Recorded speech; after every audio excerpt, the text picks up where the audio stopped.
नमस्कार. मी भाऊ तोरसेकर. तुम्ही बघत आहात प्रतिपक्ष. मित्रांनो,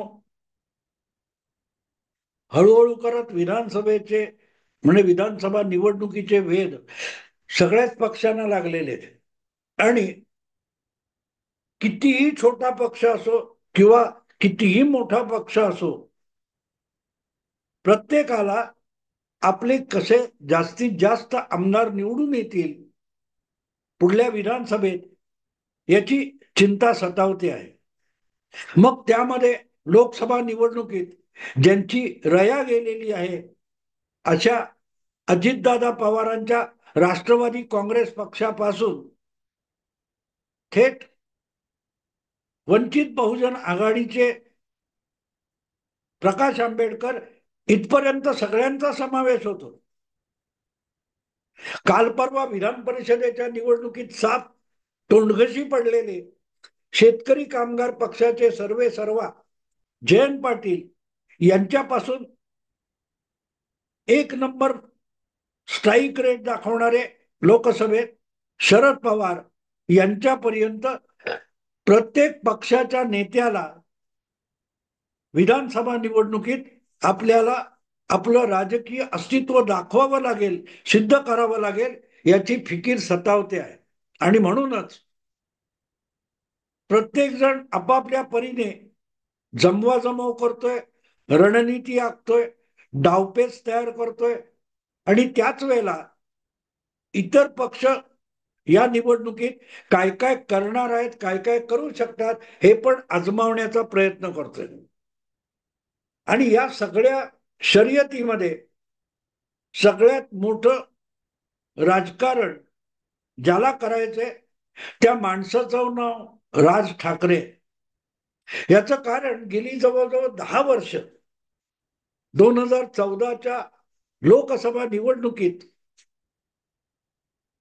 जे राजकारण बदलत गेलं त्याचा सर्वाधिक राजकीय फटका बसलेला कोण माणूस असेल तर तो राज ठाकरे आहे. कारण 2009च्या निवडणुकीत अचानकपणे महाराष्ट्राच्या राजकीय क्षितिजावर उगवलेला हा तारा हा 2014 नंतर 5 वर्षात कोमेजत गेला, मावळत गेला.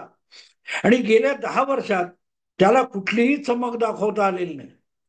2014 विधानसभा निवडणूक आणि 2019 विधानसभा निवडणूक राज ठाकरे यांच्या महान महाराष्ट्र नवनिर्माण सेनेला अवघा एक एक आमदार विधानसभेत निवडून आणता आला. एक गोष्ट आहे मित्रांनो, राज ठाकरे हा करिश्मॅटिक नेता आहे यात शंका नाही. त्यांच्या पक्षाला आमदार, खासदार, नगरसेवक किती निवडून आणता येतात याला फारसं महत्व नाही. कारण व्यक्तिगत राज ठाकरे यांची लोकप्रियता किंवा दबदबा निवडणुकीच्या निकालावर अवलंबून नाही.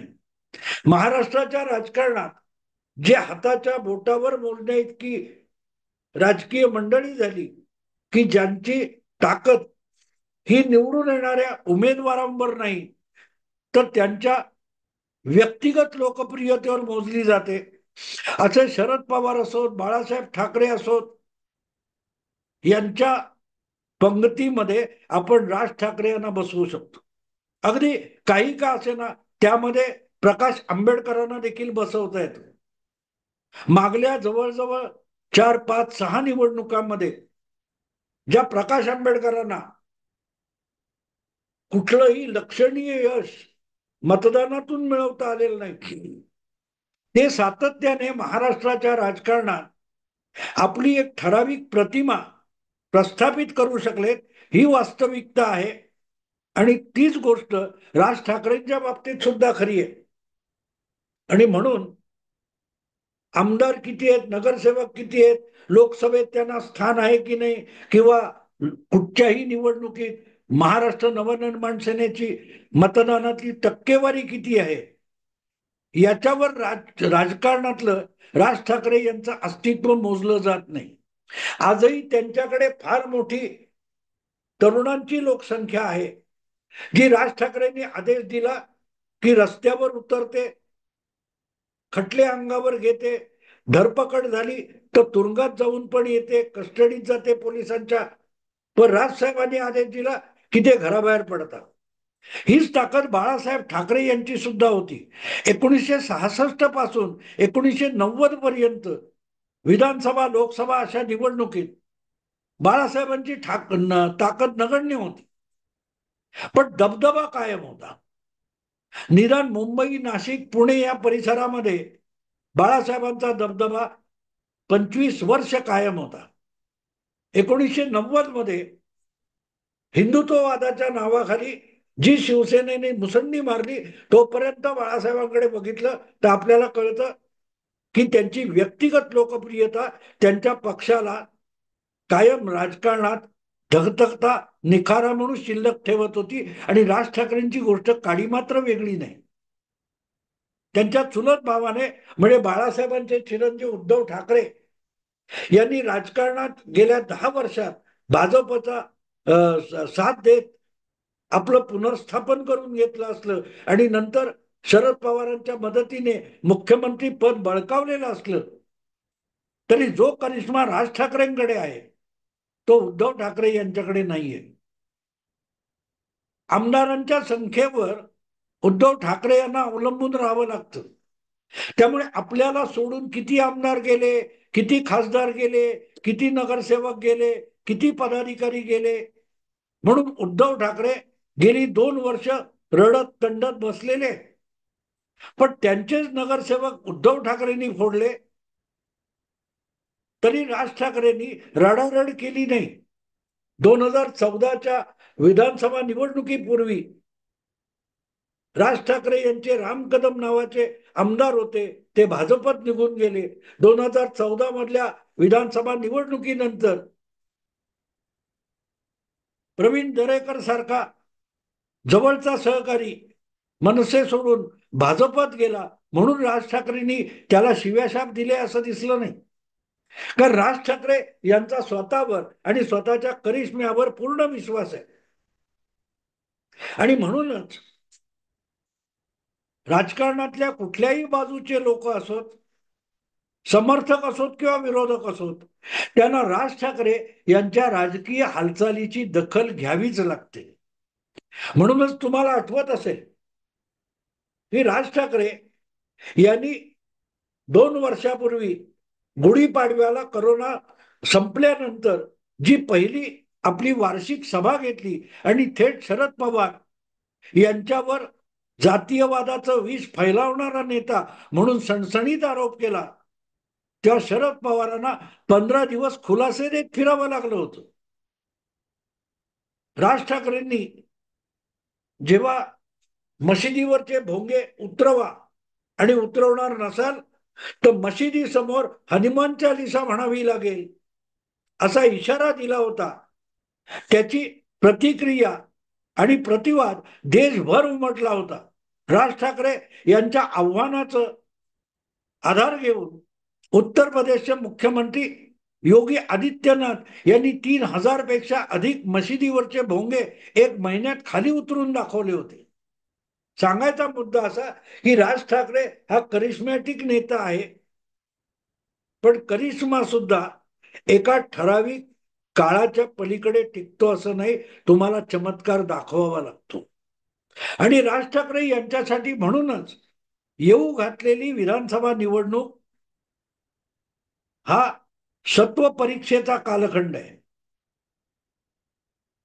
अर्थात गेल्या विधानसभा निवडणुकीनंतर करोना आला आणि जवळपास सगळ्या निवडणुका ठप्प झाल्या होत्या. 2020 पासून जवळजवळ 3 वर्ष मुंबई महाराष्ट्रात कुठल्याही मोठ्या महत्वाच्या निवडणुका झाल्या नाहीत. जिल्हा परिषद, तालुका पंचायत, महापालिका, विधानसभा अशा निवडणुकाच झाल्या नाहीत. हा, 8-10 किंवा अर्धा डझन विधानसभेच्या निवडणुका झाल्या, राज्यसभा विधान परिषदेच्या निवडणुका झाल्या, किरकोळ कुठेतरी ग्रामपंचायतीच्या किंवा छोट्या छोट्या नगरपंचायतीच्या निवडणुका झाल्या. पण ज्याच्यावर महाराष्ट्र नवनिर्माण सेनेची ताकद ओळखली जाईल अशा कुठल्याही निवडणुका झाल्या नाहीत आणि त्यात राज ठाकरे उतरले सुद्धा नाही. पण त्याही कालखंडामध्ये राज ठाकरे हे भाजप बरोबर जातात का, भाजपने पुढाकार घेऊन जी महायुती बनवली एकनाथ शिंदे बरोबर, त्या महायुतीत उद्धव राज ठाकरे जातात का, यावर चर्चा होत राहिली. आणि म्हणून विधानसभा निवडणुका ज्या येऊ घातलेल्या आहेत त्यामध्ये राज ठाकरे यांना आपली चमक दाखवावी लागेल. अगदी लोकसभा निवडणुका सुरू झाल्या त्यानंतर अचानक एक दिवस बातमी आली आणि राज ठाकरे हे दिल्लीला गेले होते रातोरात. दुसऱ्या दिवशी त्यांची देशाचे गृहमंत्री आणि भाजपचे चाणक्य अमित शहा यांच्याबरोबर तासभर बैठक झाली. त्याविषयीचा एक आटोपशीर खुलासा राज ठाकरे यांनी केलेला सुद्धा आहे. पण सांगायचा मुद्दा असा की तेवढं होऊन सुद्धा राज ठाकरे महाराष्ट्रातल्या महायुतीत दाखल झाले अशी काय बातमी येऊ शकली नाही. त्याबद्दल चर्चा खूप झाली, अफवा खूप निघाल्या. अगदी दक्षिण मुंबई लोकसभा मतदारसंघात मनसेला उमेदवारी दिली जाईल आणि मनसेतर्फे बाळा नांदगावकर हे उमेदवार असतील अशीही चर्चा खूप झाली. पण एकनाथ शिंदे ती जागा सोडायला तयार नाही आणि त्यामुळे शेवटी मनसेचा उमेदवार उभा राहिला नाही अशाही बातम्या आल्या. पण राज ठाकरे यांनी पाठ सोडली नाही. नरेंद्र मोदी यांना तिसऱ्यांदा पंतप्रधान करण्यासाठी आपण मोदींसाठी महायुतीला पाठिंबा देतो अशी भूमिका राज ठाकरे यांनी घेतली. त्यासाठी अनेक उमेदवारांच्या प्रचारात राज ठाकरे सहभागी झाले होते. नारायण राणेंसाठी कोकणात गेले, पुण्यात मला वाटतं मुरलीधर मोहोळ किंवा कल्याणला मस्के आणि श्रीकांत शिंदे यांच्या प्रचारात गेले होते. पण हे सगळं करताना राज ठाकरे यांनी एक भूमिका साफ ठेवली की माझा पाठिंबा हा लोकसभेपुरता आहे. म्हणजेच विधानसभा निवडणुकीच्या कालखंडात किंवा शर्यतीत आपला पक्ष महाराष्ट्र नवनिर्माण सेना हा महायुतीतला एक घटक पक्ष असेल असं राज ठाकरे चुकूनही कुठे बोलले नाहीत किंवा त्यांनी तसं कुठे सूचित सुद्धा केलं नाही. आणि म्हणूनच आता विधानसभा निवडणुकीचे वेध लागले असतील तर राज ठाकरे यांची भूमिका काय असेल हा चर्चेचा विषय झाला नसला तरी चिंतेचा विषय नक्की आहे. कारण ठीक आहे, आज घडीला तुम्ही असा दावा करू शकत नाही की मनसेचे उमेदवार उभे केले, स्वतंत्र उभे केले किंवा युतीतून उभे केले म्हणून कोणाला किती फायदा होईल किंवा कोणाचा किती तोटा होईल याची चर्चा होऊ शकत नाही. कारण लागोपाठ 5 वर्षात कुठल्याही निवडणुकीच्या कसोटीला जर मनसे उतरलेली नसेल तर महाराष्ट्राच्या विविध लहान मोठ्या मतदारसंघात मनसेची ताकद नेमकी किती आहे याचं गणित तुम्ही मांडू शकत नाही. आणि म्हणून ते बेरज किंवा वजाबाकी या निवडणुकीच्या समीकरणात मनसेचा हिशोब लागू शकत नाही. मला असं सातत्याने अनेकांचा माझ्यावर आरोप आहे की महाराष्ट्र नवनिर्माण सेना किंवा राज ठाकरे यांच्याविषयी मला सॉफ्ट कॉर्नर आहे. तर आहे, मी तो लपवत नाही. आणि त्याचं कारण सरळ आहे. आज जे जे कोणी महाराष्ट्रात लहान मोठ्या पातळीवरचे राज्यव्यापी नेते म्हणून मानले जातात त्यामध्ये देवेंद्र फडणवीस हा एक नेता मला असा दिसतो की जो पॅन महाराष्ट्र म्हणजे महाराष्ट्राच्या कानाकोपऱ्यात पोहोचलेला नेता आहे. त्याआधी शरद पवारांच्याकडे ती भूमिका होती, पण गेल्या अनेक वर्षाच्या उचापतखोर कसरती राजकारणामध्ये शरद पवारांनी आपली प्रतिमा इतकी मलिन करून घेतली आहे की त्यांना महाराष्ट्राचा नेता मानला जातो, पण महाराष्ट्राच्या सगळ्या जिल्ह्यात सगळ्या कानाकोपऱ्यात आपला प्रभाव शरद पवार दाखवू शकलेले नाहीत. म्हणूनच गेल्या वेळेला लोकसभा निवडणुकीत त्यांना महाविकास आघाडीमध्ये सर्वात कमी जागा लढवण्याची नामुष्की आली. आपल्याला अधिक जागा मिळाव्यात असा हट्ट सुद्धा शरद पवार करू शकले नाहीत. त्यांनी त्याची निकालानंतर कबुली सुद्धा दिली की एकजूट टिकावी, म्हणूनच आपण आपल्या गटातर्फे कमीत कमी जागा लढवल्या.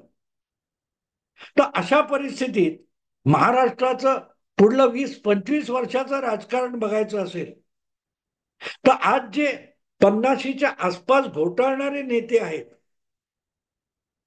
तेच पुढच्या 20-25 वर्षात महाराष्ट्राचं राजकारण करू शकतात. आणि अशामध्ये जे चमकदार आणि राज्यव्यापी आपलं प्रतिमा किंवा कर्तृत्व दाखवू शकतात त्यांच्याकडे लक्ष वेधावं लागतं. आणि त्यामध्ये देवेंद्र फडणवीस यांच्या बरोबरीने किंवा नंतरचा नंबर राज ठाकरे यांचा लागतो. आणि म्हणूनच मला राज ठाकरे यांच्याविषयी सॉफ्ट कॉर्नर आहे,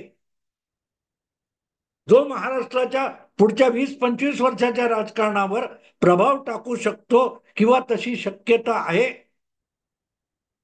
त्याला सल्ले देणं, त्याला काही सूचना देणं हे पत्रकार म्हणून माझं कर्तव्य आहे असं मला वाटतं. आणि तोच माझा राज ठाकरे यांच्याविषयीचा सॉफ्ट कॉर्नर आहे, तो त्यांच्या पक्षाविषयीचा सॉफ्ट कॉर्नर आहे असा भ्रम माझ्या डोक्यात नाही.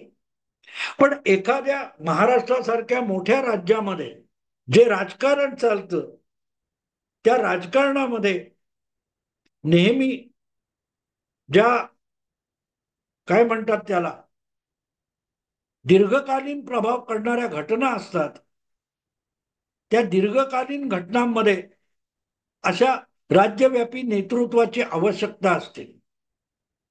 आणि तिथे मग राज ठाकरे मला महत्वाचे वाटतात.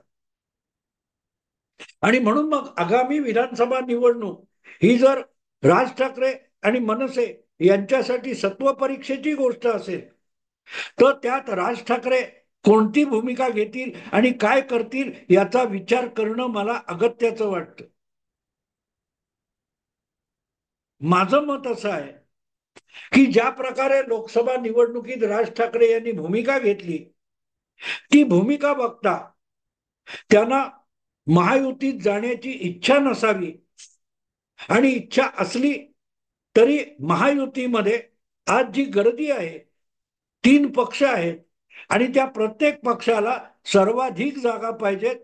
तर त्यामध्ये आपल्याला अपेक्षित असलेल्या कमीत कमी 40, 50, 30 आमदारकीच्या जागा महायुती देऊ शकणार नाही एवढं राज ठाकरेंना कळतं. आणि म्हणूनच राज ठाकरे आगामी विधानसभेच्या निवडणुकीमध्ये महायुतीत जातील असं मला बिलकुल वाटत नाही.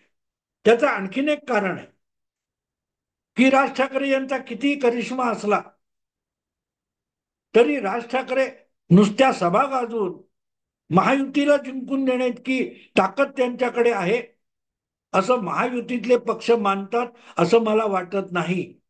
तसं असतं तर 1-2 जागा लोकसभेच्या देऊन सुद्धा यापूर्वीच राज ठाकरेंना महायुतीत सामावून घेतलं गेलं असतं. पण तशी महायुतीतल्या पक्षांची इच्छा नाही हे ओळखून आपली ताकद दाखवायची आणि नंतर बार्गेनिंग करायचं हेच राज ठाकरे यांचं तत्व किंवा भूमिका मला आज दिसते. आणि ते दाखवायचं असेल तर महायुतीशी वाकडं न घेता मैत्रीपूर्ण लढती करून आपली ताकद आधी सिद्ध करायची हाच पवित्रा राज ठाकरे यांना घ्यावा लागेल. कदाचित ते त्याच भूमिकेत आधीपासून गेलेले असावेत. आणि म्हणूनच लोकसभा निवडणुकीपूर्वी किंवा लोकसभा निवडणुकीचे निकाल लागल्यानंतर सुद्धा राज ठाकरे यांनी विधानसभेची चाचपणी सुरू केली आहे. वेगवेगळ्या विभागातल्या आपल्या पक्षाच्या संघटना आणि नेत्यांची चर्चा विचार विनिमय सुरू केलाय. पण कुठेही आपण विधानसभा निवडणुकीत महायुती बरोबर जाणार आहोत असा संकेत सुद्धा दिलेला नाही, कुठे सूचित सुद्धा केलेलं नाही. आणि त्याचं कारण सरळ आहे की आपण वाडगा घेऊन उभे आहोत हे राज ठाकरे यांना कुठेही दाखवायचं नाहीये. बाळासाहेब ठाकरे सुद्धा कधी वाडगा घेऊन जागा मागत फिरले नाही, सत्ता मागत फिरले नाही. आणि त्याच कारणास्तव मला बाळासाहेब ठाकरे यांच्याविषयी जे कौतुक होतं तेच राज ठाकरे यांच्याविषयी. आपला सन्मान आणि आपला स्वाभिमान आपण दाखवला नाही तर समोरचे सुद्धा आपल्याला गरजू म्हणून कुठेही झुकायला लावतात. आणि तसं एकदा झुकलो तर आपल्या करिश्म्याला विटाळ येईल हे भान राज ठाकरेंकडे आहे. आणि म्हणूनच मला या तरुण नेत्याविषयी अपेक्षा आहे, आपुलकी आहे. आणि त्याचा विचार जर मी केला तर मला असं वाटतं की राज ठाकरे महायुतीत सहभागी होणार नाहीत, पण महायुतीच्या विरोधात फार काही बोलणार सुद्धा नाहीत. महायुतीतले 3 पक्ष असतील, कदाचित उद्या अजित दादा बाहेर पडले तर 2 पक्ष असतील, तरीही राज ठाकरे महायुतीत जाण्याच्या मनस्थितीत मला दिसत नाही. त्यापेक्षाही महाराष्ट्रात अधिकाधिक जागा लढवून आपली नेमकी ताकद कुठे आहे ते सिद्ध करण्याला राज ठाकरे प्राधान्य देतील. एक गोष्ट असते मित्रांनो, की तुम्ही जागा किती लढवता किंवा उमेदवार किती उभे करता याला फारसा अर्थ नसतो. त्यापेक्षाही तुम्ही किती जागी आपली ताकद केंद्रित करता आणि अधिकाधिक आपला प्रभाव दाखवता याला महत्व असतं. आणि मला असं वाटतं की राज ठाकरे सध्या त्याची चाचपणी करत आहेत.